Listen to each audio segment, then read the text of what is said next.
What up? It's your boy, Incredible Man, and I'm back at it again. And this is Dr. Stone, episode 8, discussion slash review. Man, let's get it.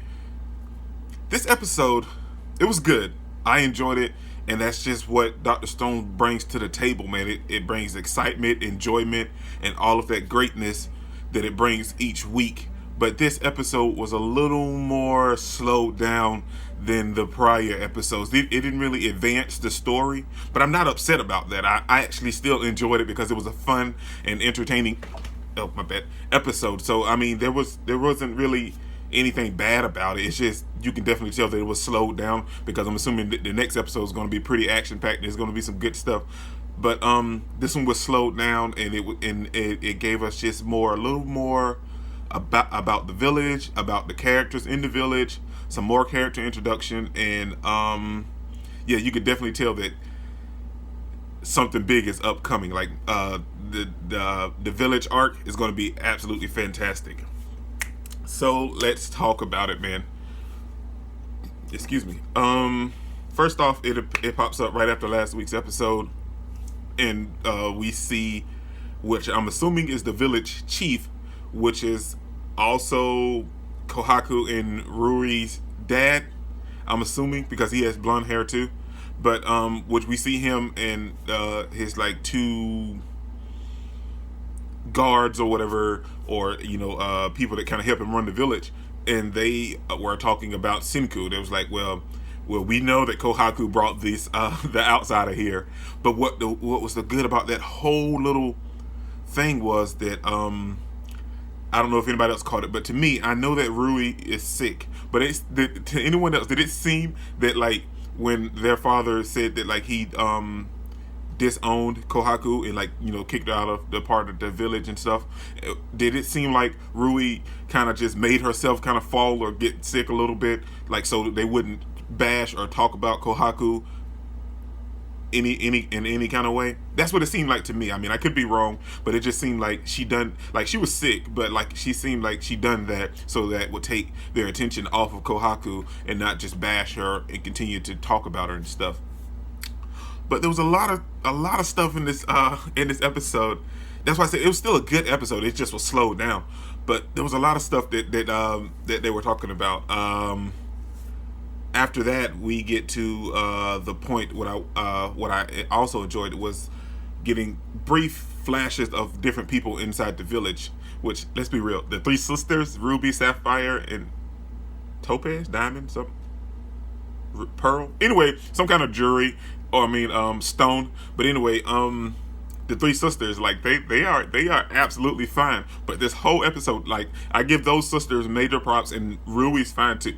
But can we give it up for my girl Kohaku? Because Kohaku was just sitting on the beach looking fantastic. Kohaku was out there like Kohaku's babe material all day, man. She was out there on the beach in her little well, not the beach, when they were at the little river and her swimwear and stuff. Kohaku, I see you, girl. I see you. You can't call me because y'all like in the stone age, but I see you though. But yeah, we see all those villagers and stuff, and then we get to like they were talking about the outside and Kohaku bringing Senku there, and then we get across and someone says it could be the stone people are waking up, and they were like, no, that's not funny. But it is the stone people waking up, and this is definitely clarification that these people, but how? That's what's not making any sense, man. We're getting to the point to where now we're getting so more wrapped up and into the story that now I have even more questions, because this whole village consists of people that knew nothing of the world prior, and they pretty much just knew the stone people as stone people. So for them to say that the stone people are finally waking up and like, no, they dismissed it when the stone people are actually waking up. Who are these people that turned everyone to stone, and how did like their village not have any people that remembers anything about the past or have anything to do with stone? But see, then Rui was talking about certain things in this episode that she taught everyone else, like gorilla. How would they know what a gorilla is? See, stuff is definitely not adding up, man. But that's what's so great about Dr. Stone, that it keeps you so involved and wrapped up in the story. Let's continue. Then we see Senku explaining what he actually needs to create the antibiotic, and we need iron, and we need like a whole bunch of other stuff. I would have had like to pause the video and just write everything down, because there was too much stuff that they needed. But what was cool was, after they figured out all the stuff they needed, Senku was like, well, it'd be really easy if we had iron, but we don't have iron. But then he tells them that, like, it's nighttime, after he explained a whole bunch of other stuff that they needed, that, well, the earth actually rotates. And it was like, wow, that is so cool. That is so nice. And I love Chrome. Chrome is best boy all day, man. That the earth actually rotates. And they was like, oh, wow, that's so cool. Well, how come I'm not flung off this tree? Which is what Kohaku said. And and Senku was like, that's gravity. But then he comes up with not the idea, but he comes up in the discussion that, well, you see that star right there? That's the North Star. It always points true north. When it was like, well, that's not right. How do you know that's true north? Because everything's not adding up. And then he was like, well, then Chrome points out, well, I know that that's not true north because I found this rock that always points true north.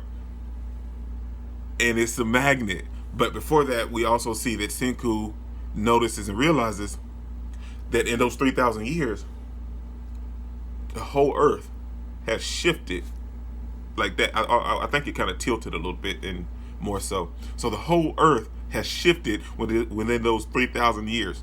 Dude, that's is nobody not getting the fantasticness of Dr. Stone, man?